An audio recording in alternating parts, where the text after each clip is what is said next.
فأنا ناصح لإخواني بالصدع بالحق تبيض وجوههم. السكوت في مسألة الحزبية يضرها، فاصدع بما تؤمر وأعرض عن المشركين.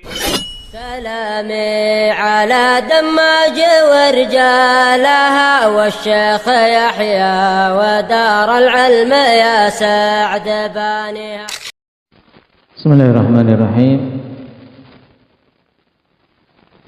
الحمد لله حمدا كثيرا طيبا مباركا فيه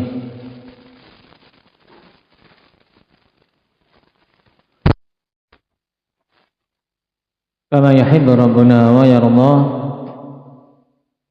أشهد أن لا إله إلا الله وحده لا شريك له، وأشهد أن محمدا عبده ورسوله صلى الله عليه وعلى آله وسلم تسليما كثيرا. Amma ba'd. Kita lanjutkan akhwan fillah berkaitan dengan hiwar berkaitan dengan syubhat seputar perayaan Maulid Nabi. Di mana pada pertemuan yang lalu kita telah mengambil 3 syubhat. Yang pertama apa? Abdurrahman aja.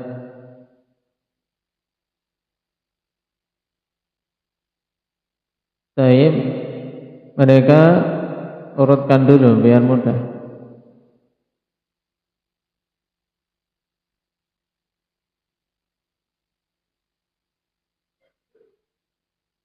Baik, mereka menuduh pihak yang tidak merayakan Maulid itu sebagai orang-orang yang tidak cinta Nabi.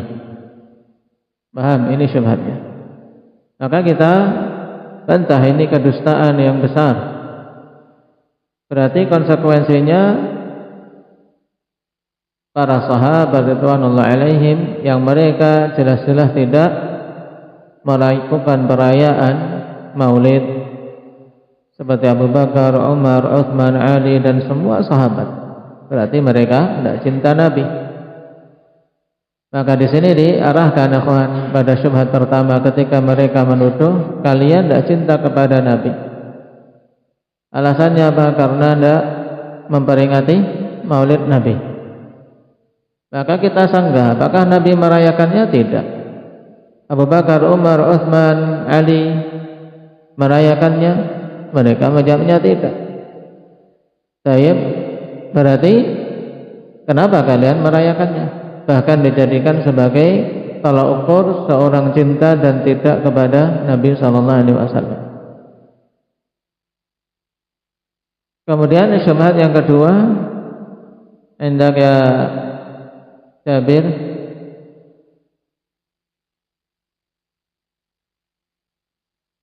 nah, mereka mengatakan pada perayaan Maulid ada kebaikannya. Apakah sesuatu yang ada kebaikannya dihukumi bid'ah? Jawabnya bagaimana?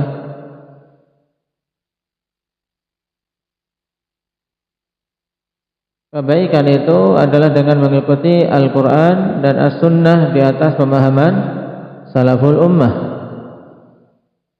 Dan terkait Maulid Nabi, kita timbang dengan Al-Quran dan Sunnah. Nabi SAW saja wafat yang agama telah disempurnakan, ternyata sama sekali tidak ada perintah, tidak ada isyarat untuk dirayakan hari kelahiran beliau. Demikian pula para sahabat. Ini menunjukkan pada perayaan Maulid tidak ada kebaikan padanya. Buktinya apa kalau tidak ada kebaikan padanya? Hendaknya Abdurrahman kisaran. Bukti yang sangat jelas, mudah dipahami bahwasanya tidak ada kebaikan padanya apa?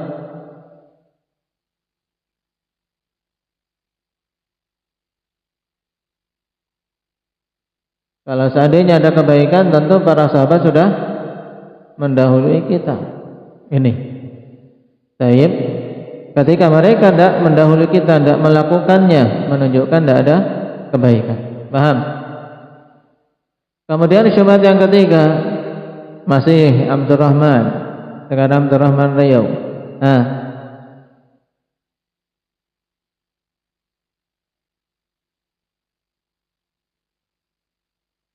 Baik, syubhat bahwasanya Maulid Nabi diadakan sebagai bentuk cinta kepada Nabi sallallahu alaihi wasallam.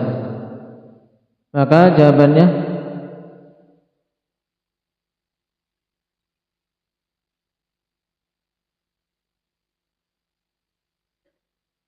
nah, cinta kepada Nabi itu diwujudkan dengan mengikuti sunnah beliau, bukan dengan merayakan hari kelahiran beliau. Baik. Karena itu yang jelas nas. Qul in kuntum tuhibbunallah fattabi'uni yuhibbukumullah wa yaghfir lakum dzunubakum. Nah, dengan mengikuti sunnah beliau, yarhamukallah, mengikuti perkataan-perkataan beliau, mengedepankannya di atas semua perkataan manusia. Nah, dan ketika beliau dan para sahabat tidak mengadakan maulid, maka demikian pula kita tidak butuh untuk mengadakannya. Baik. Bukankah menunjukkan kegembiraan atas kelahiran beliau ini sesuatu yang masyru'? Hendaknya syukran, gembira atas kelahiran beliau, bukankah ini sesuatu yang masyru'? Na'am. Jawabannya apa? Na'am. Cuman kegembiraan itu kan bukan cuma sehari, 2 hari, ya kan? Tapi kita gembira. Na'am. Bahkan dalam sepanjang hidup kita gembira atas diutusnya Nabi sallallahu alaihi wasallam kepada kita, dan kegembiraan itu diwujudkan dengan menetapi syariat beliau. Bukan malah mengada-adakan sesuatu yang beliau tidak contohkan. Baik, sekarang kita lanjutkan. Qala al-Mujiz, ihtifaluna bil maulid kaunuha dzikra sanawiyah yatadakkaru al-muslimuna nabiyahum sallallahu alaihi wasallam wa yazdadu hubbuhum wa ta'dhimuhum lah.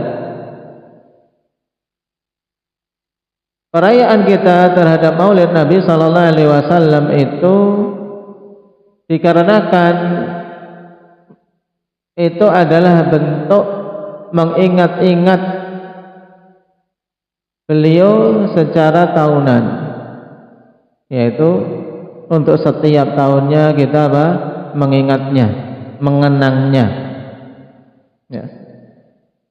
Secara mudahnya berarti kita merayakan maulid untuk mengenang beliau setiap tahunnya, di mana kaum muslimin mengenang Nabi mereka alaihi salatu wasalam, sehingga semakin bertambah rasa cinta mereka dan pengagungan mereka kepada beliau. Maka dijawab oleh pihak al-mani' yang melarangnya, hadat ta'lilu batil, alasan ini batil. Nabi sallallahu alaihi wasallam yuzkaru fil yaumi asyaratul marrat.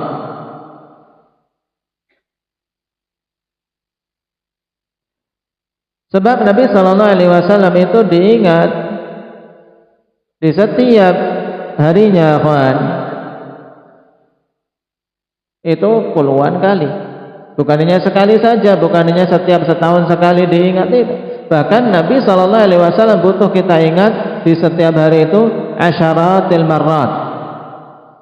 Nah, setiap hari itu puluhan kali. Bukan hanya 1-2 kali. Laisa marratan wahidatan fis sanah, bukan hanya 1 kali saja dalam setahun. Baik. Fal muslimu la yusalli salatan min lailin aw naharin illa dzakara fiha Rasulullah sallallahu alaihi wasallam.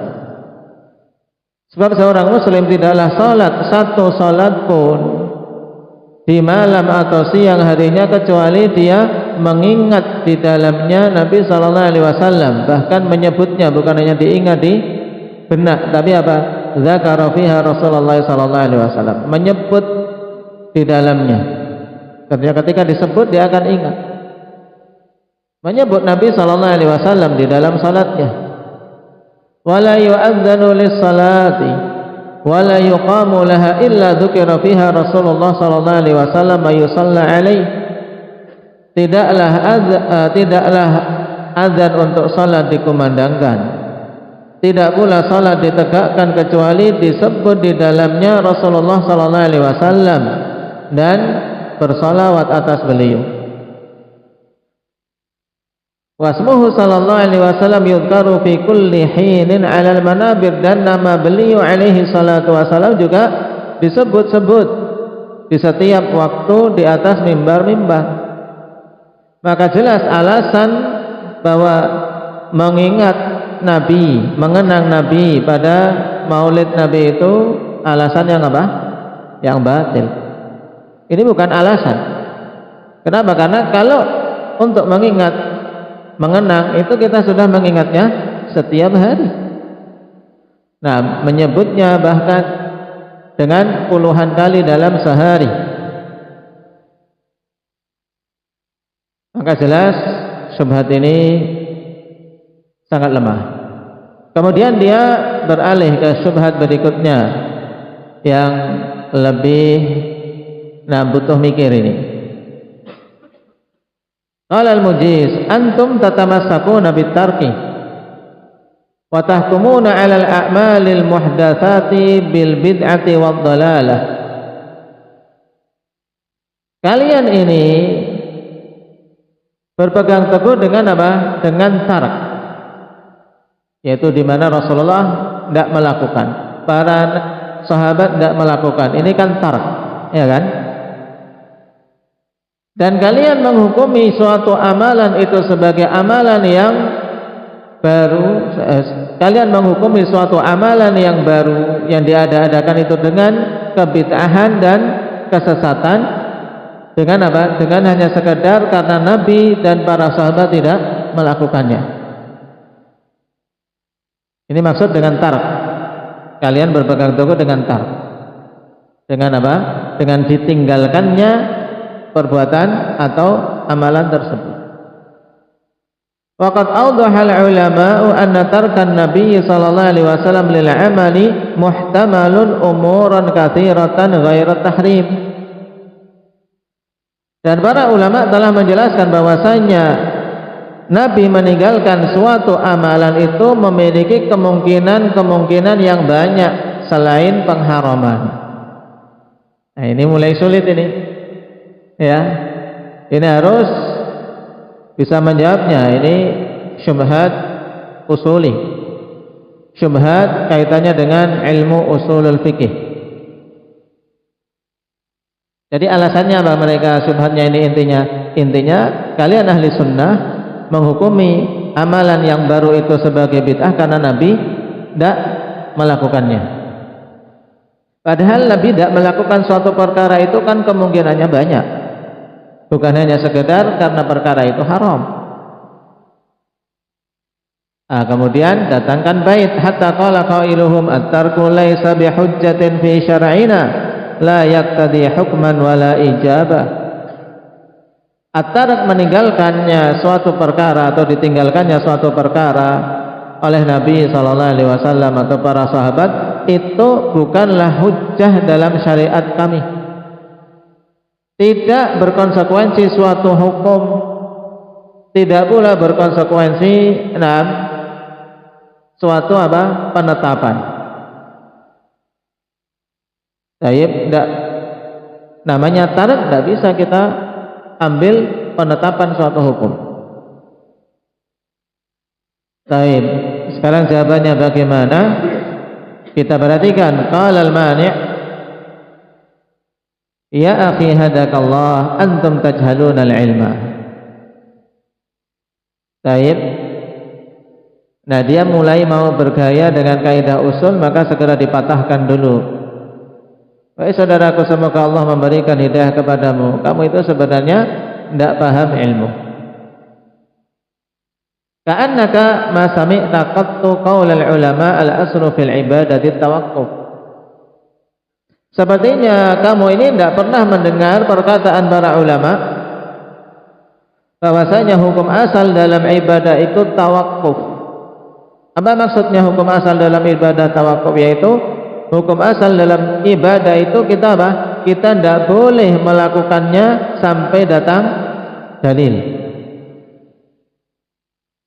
Baik. Berarti mudahnya bahwasanya hukum asal ibadah itu harus dibangun di atas dalil. Kapan saja tidak ada dalil yang menunjukkan perkara itu disyariatkan untuk dilakukan, maka kita tidak boleh melakukannya. Walau sallamna lima yaquluhul maliki wal ghumari la dayya'na dinana. Kalau seandainya kita menerima apa yang diucapkan oleh Al-Maliki dan Al-Ghumari, ini dua tokoh sufi yang darinya kawan banyak diambil syubhat-syubhat seputar maulid, karena dua ini termasuk yang apa? Yang dianggap berkecimpung dalam ilmu memang. Al-Maliki yaitu Muhammad Alwi Al-Maliki yang di Saudi, tokoh sufi. Demikian pula Al-Ghumari, dia adalah Muhammad ibn Siddiq Al-Ghumari. Mayoritas syubhat-syubhat tentang maulid diambil dari keduanya. Bahkan beberapa waktu lalu juga ada yang mengirim pesan saya yang disebar di media-media sosial, juga menukil darinya ini, Muhammad Alwi Al-Maliki. Syubhat berkaitan dengan Al-Farah yang sudah kita bantah kemarin. Apakah mengungkapkan kegembiraan atas kelahiran Nabi itu dilarang? Ini kan apa? Sesuatu yang sangat mengena kalau yang dikasih adalah awamunas. Pikirannya ahli sunnati wal jamaah salafiyun yang menegaskan bahwasanya peringatan maulid Nabi itu bid'ah itu, yaitu apa? Karena melarang rasa gembira atas kelahiran Nabi, diarahkan ke situ. Padahal telah kita bantah kemarin. Kata Syekhuna Abu Ammar hafizahullah ta'ala, seandainya kita menerima apa yang diucapkan oleh Al-Maliki dan Al-Ghumari, maka kita akan menyia-nyiakan agama kita. Li'annana jami'an ma'muruna bittiba'in Nabi sallallahu alaihi wasallam fima 'amila wa fima tarak. Karena kita ini secara keseluruhan diperintahkan untuk mengikuti Nabi sallallahu alaihi wasallam pada semua perkara-perkara yang beliau amalkan dan pada perkara-perkara yang beliau tinggalkan.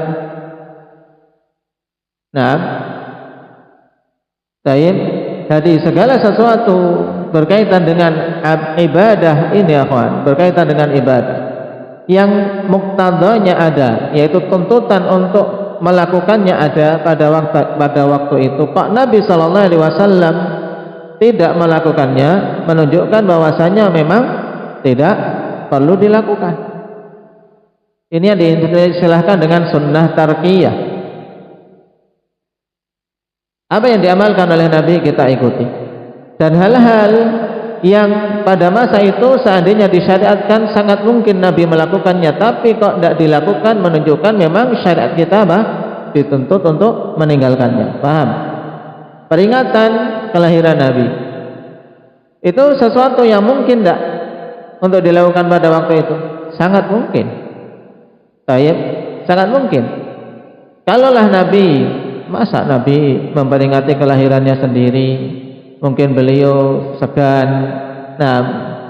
ya mungkin saja mengisyaratkan kepada istrinya kalau sudah meninggal nanti diperingati, atau kemudian para sahabat setelah wafatnya Nabi akan memperingati. Tapi ternyata tidak, menunjukkan bahwasanya Nabi meninggalkan hal tersebut memang itulah yang seharusnya. Menunjukkan bahwasanya tidak boleh untuk kita mengada-adakannya seperti itu di dalam syariat kita. Karena apa? Ketika kita mengadakan hal itu di dalam syariat kita, dan dianggap sebagai suatu bentuk ibadah yang bernilai pahala, maka jelas itu adalah kebid'ahan. Sebagaimana telah kita lewati pengertian bid'ah. Apa pengertian bid'ah yang disebutkan oleh Imam Asy-Syatibi rahimahullah? Hendaknya Hamzah.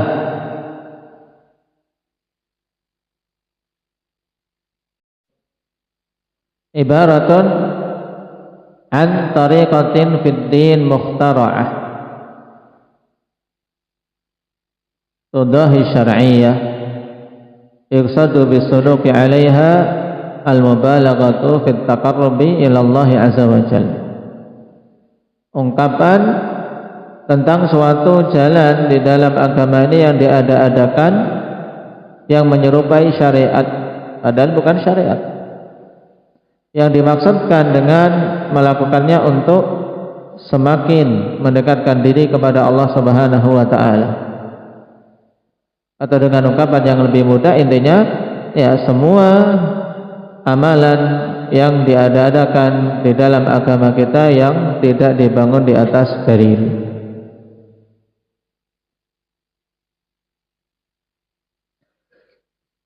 Dia beralih ke syubhat berikutnya. Qala al-Mujiz, innana fi ihtifalina la naqtasiru ala dzikrihi alaihi salatu wassalam faqat. Setelah tadi kita luruskan, dia akan beralasan apa? Kita memperingati maulid kan untuk mengingat beliau. Setelah kita bantah mengingat beliau, ngapain setahun sekali? Ya kan, kalau memang kalian mau mengingat beliau, beliau itu diingat, disebut seharinya itu puluhan kali, ya kan? Akhirnya sekarang dia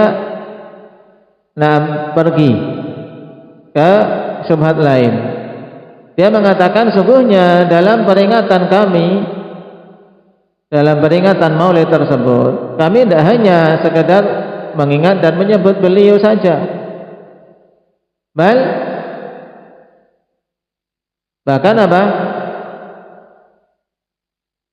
Zikri syama'ilihi, bahkan juga apa? Menyebut syama'il. Apa syama'il? Syama'il Muhammadiyah, Syama'ilu al-Muhammadiyah misalnya, sifat-sifat. Bahkan kita juga apa? Menyebut, mengingat sifat-sifat beliau untuk apa? Diikuti, diteladani. Ini alasannya.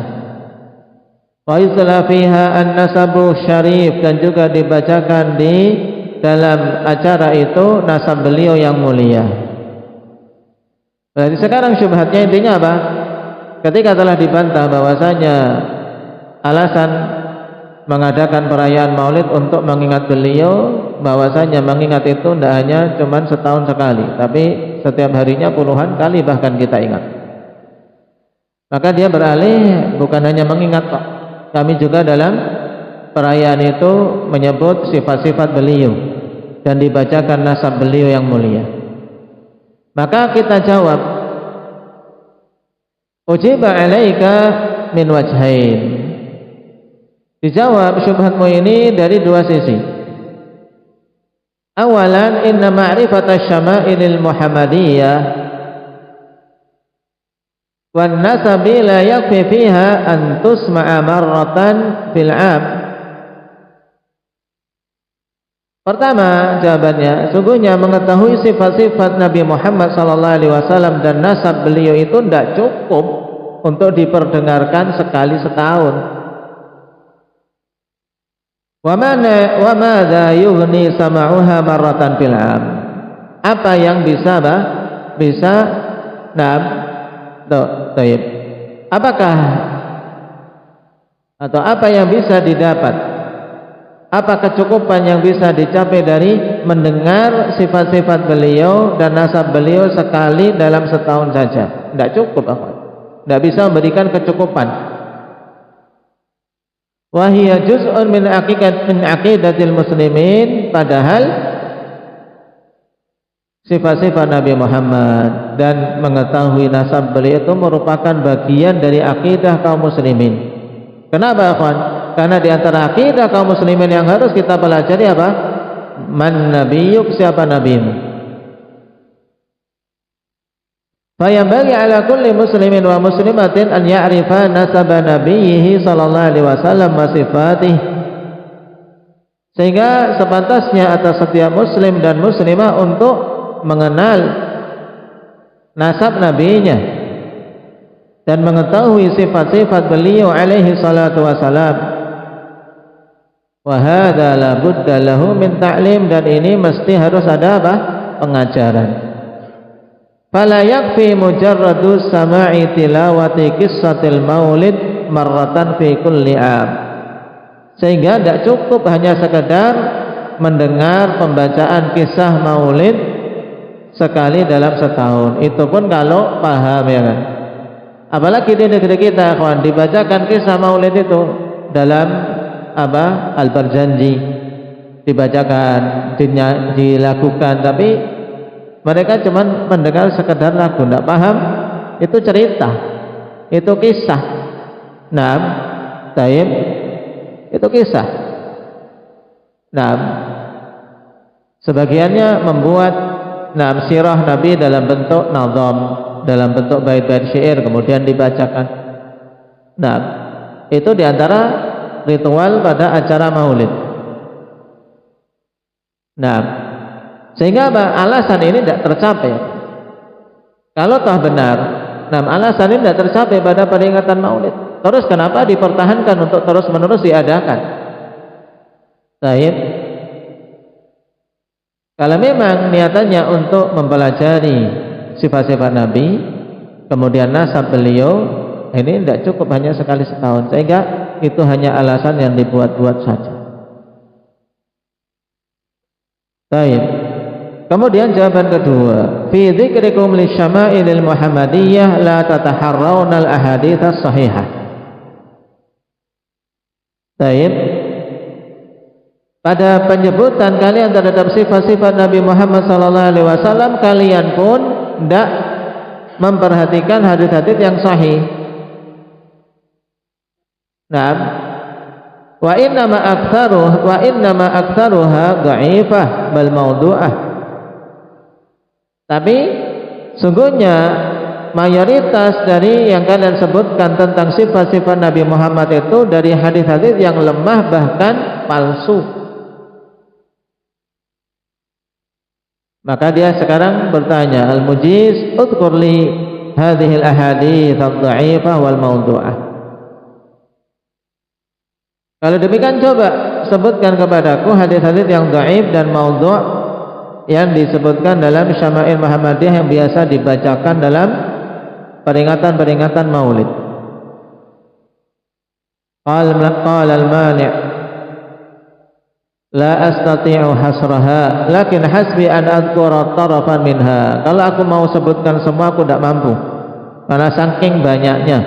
Untuk menyebutkan semua aku tidak mampu sekarang, saking banyaknya.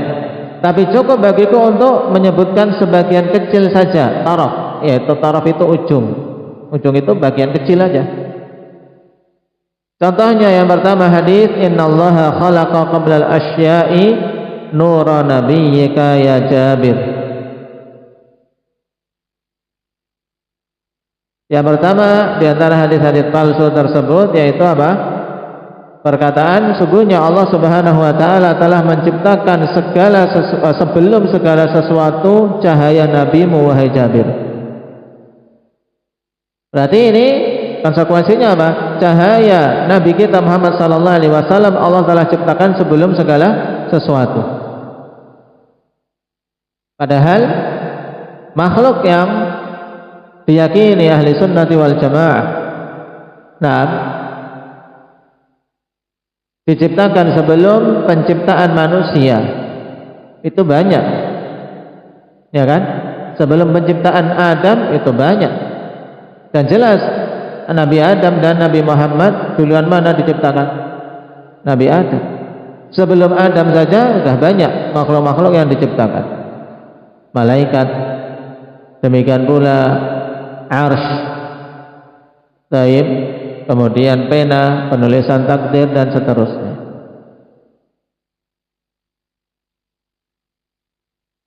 Hadis yang kedua, inna Quraisyan kanat nuran baina yadayillahi azza wa jalla qabla an yakhluqa Adam bi alfi 'am. Sungguhnya Quraisy itu dulunya adalah cahaya di hadapan Allah Subhanahu wa taala sebelum Allah menciptakan Adam sejarah 2000 tahun. Ini juga hadis maudhu', tidak ada. Palsu. Baik. Kemudian hadis yang lebih masyhur lagi ya kawan. Anna Nabi sallallahu alaihi wasallam ulida makhtunan, bahwasanya Nabi sallallahu alaihi wasallam dilahirkan dalam keadaan telah berkhitan. Ini terkadang pun di kalangan sebagian ahli sunnah terkadang masih disebut-sebut dalam kisah-kisah mereka. Tapi perhatikan catatan kaki, qala Ibnu Qayyim rahimahullahu taala, ruwiya fi dzalika haditsun la yasih, diriwayatkan tentang hal ini hadis yang tidak sahih. Dzakarahu Abul Faraj Ibnu al-Jauzi fil Mawdu'at. Ibnu al-Jauzi telah menyebutkan hadis ini dalam kitab beliau Mawdu'at. Wa laysa fihi haditsun tsabitun wa laysa hadza min khawassihi. Fa inna katsiran min nasi yuladu makhtunan. Dan tidak ada dalam masalah ini hadis yang sabit bahwasanya Nabi dilahirkan dalam keadaan telah berkhitan. Dan ini juga bukan termasuk di antara kekhususan beliau. Kenapa? Karena banyak ya dari manusia itu ada ikhwan, anak-anak banyak. Kata Ibnu Qayyim yang dilahirkan sudah dalam keadaan berkhitan. Dalam artian tidak ada apa? Tidak ada kulit kuluk yang menutup apa? Menutup taib hasyafahnya. Sehingga tidak perlu lagi dikhitan karena sudah tidak ada kulit yang dipotong ketika dikhitan itu. Jadi ini bukan kekhususan Nabi sallallahu alaihi wasallam. Hadis yang keempat,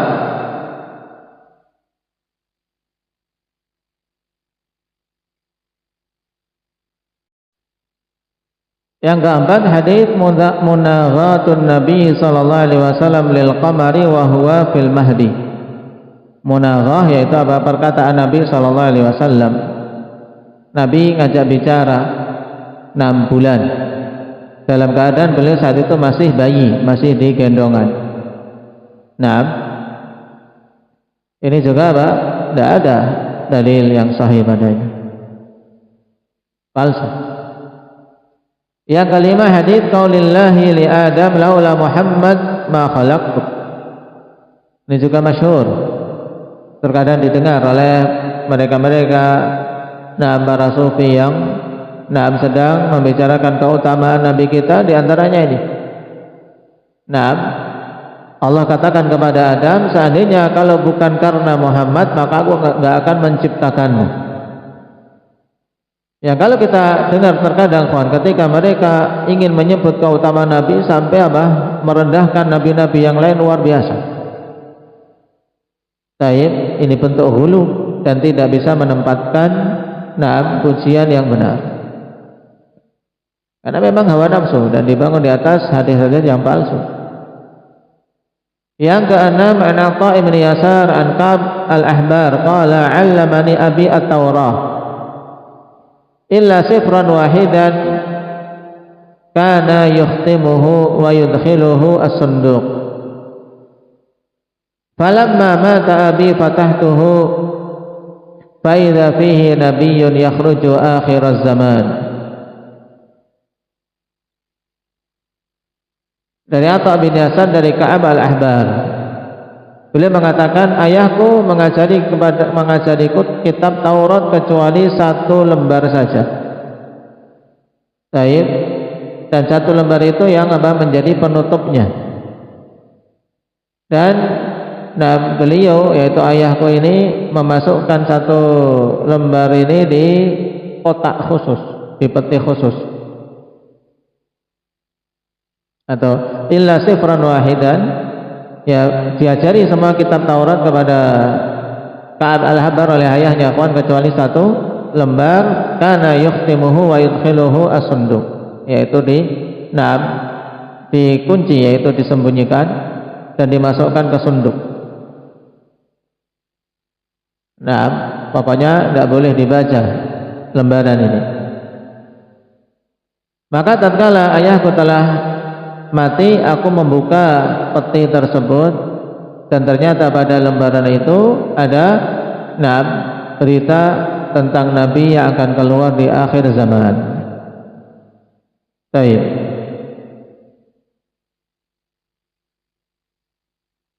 Nah, ini dianggap sebagai hadis. Ini juga diberikan contoh untuk menunjukkan kejahilan mereka, bahwa dianggap ini sebagai hadis. Adalah apa? Kisah dari Ka'ab al-Ahbar tentang apa yang dia dapati. Nah, dalam kisah itu bagian dari Taurat. Baik, makanya dalam catatan kaki, wa min jahlil muhtafilin bil maulid yusammunahu haditsan. Dan dikarenakan kejahilan orang-orang yang suka mengadakan perayaan maulid ini, yang seperti ini saja mereka namakan hadis.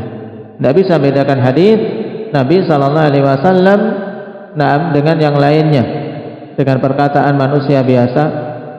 Tayyib, demikian pula apalagi membedakan yang sahih, yang dhaif, yang palsu. Ini sekian, sebagian kecil dari contoh yang sangat banyak dari hadis-hadis yang palsu yang disebarkan dalam kitab-kitab syama'il mereka yang juga dibacakan pada perayaan-perayaan Maulid. Baik. Ada berkelanjutannya, insyaallah kita ambil pada pertemuan yang akan datang. Berarti intinya, kawan, kesimpulannya untuk syubhat yang kita ambil malam hari ini. Baik, yang keempat, mereka mengatakan apa? Kita merayakan Maulid untuk mengenang Nabi kita Muhammad SAW, sehingga semakin bertambah cinta dan pengagungan kepada beliau. Maka jawabannya secara mudah ini adalah alasan yang batil. Karena Nabi itu tidak dikenang hanya sekali setahun. Bahkan beliau diingat, disebut dalam sehari kita ini puluhan kali. Dalam salat disebut, dalam azan, ketika iqamah, senantiasa disebut juga di pelajaran-pelajaran di mimbar-mimbar kaum muslimin. Syubhat yang kelima, ya, kalian ini hanya berpegang teguh dengan apa? Ditinggalkannya perkara itu oleh Nabi sallallahu alaihi wasallam. Padahal Nabi meninggalkan suatu perkara itu kan punya kemungkinan banyak. Maka kita jawab, kamu itu jahil terhadap ilmu. Ketika Nabi meninggalkan suatu perkara dalam tata cara ibadah, ini jelas menunjukkan bahwasanya itu memang bukan bagian dari ibadah. Kenapa? Karena hukum asal dari ibadah itu adalah apa? Tawakuf. Harus berhenti pada dalil.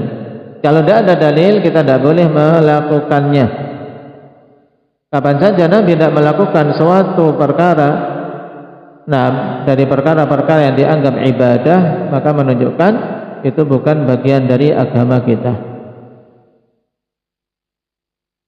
Syubhat yang keenam, dia berkelit dengan mengatakan, ketika kami memperingati Maulid, enggak hanya sekadar menyebut dan mengingat beliau saja, tapi juga kita menyebut sifat-sifat dan nasab beliau yang mulia. Maka kita jawab dengan dua jawaban. Yang pertama, mengenal sifat-sifat beliau tidak cukup hanya sekali setahun. Tidak mungkin bisa diambil pelajaran secara mendalam, karena ini perkara yang setiap muslim hendaknya mempelajarinya pada pelajaran-pelajaran mereka dalam akidah mereka, untuk betul-betul bisa mencontoh sifat-sifat Nabi Muhammad SAW. Sehingga tidak ada faidah yang besar dengan membacanya hanya dalam sekali setahun. Adapun yang kedua, itu pun syama'il yang kalian sebutkan kebanyakannya adalah dari hadis-hadis yang lemah, sehingga jelas tidak akan bisa diambil ilmu darinya. Tapi kemudian baru disebutkan hadis-hadis yang lemah tersebut apa. Berarti 3 syubhat kita ambil pada pertemuan malam hari ini. Walhamdulillahirabbil alamin.